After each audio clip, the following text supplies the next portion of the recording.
Guys, spoilers again in this one. Super short video because at this point in time, until the novel is released in March that is, we won't know exactly who this boy is or what he felt during his scenes in the story. However, according to the Last Jedi Visual Dictionary, his name is Temiri Blag, and he was a Force-sensitive slave on Cantonica. He was ordered to take care of the Fathiers, the massive horse-looking creatures from the casino chase scene, if you guys remember. After Rose showed him her rebellion ring, he helped her and Finn escape by freeing the animals throughout the land.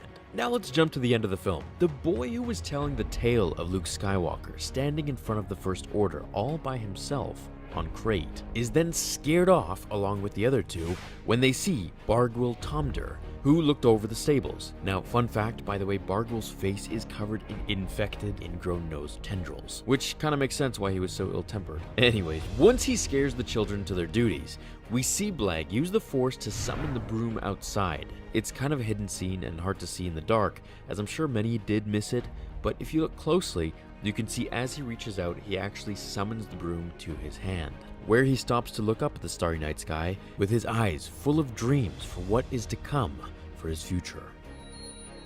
Rey wasn't the only one that noticed something was awake inside of her. There are many other Force sensitives in the galaxy, and we are just about to find out who. The movie ends with him raising the broomstick handle slowly as if he were a Jedi about to go to battle. At least that's the idea that it gives us. This is where we start to put things together, that there is now a galaxy full of Force sensitives that we never knew about. Now, on a side note, as discussed and mentioned in the Darth Vader comic from last month, we see Jocasta Nu has the data file that holds the information of all known Force sensitive children in the galaxy.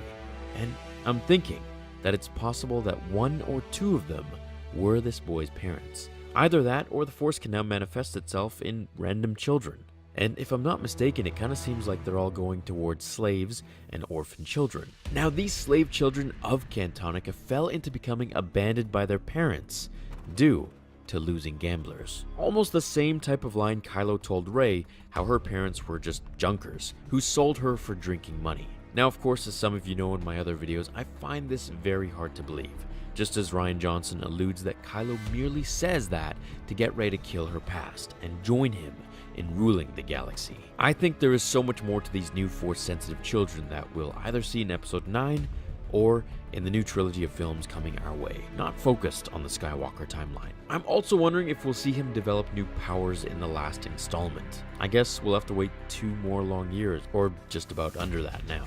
Let me know how you felt about the ending of the movie. Did it leave you hopeful or confused? And rest assured, once the novel does come out, I will read it in full and make sure to report to you guys anything that I discover about this character with his Force powers or what he feels in certain scenes, what it could allude to, and what we might expect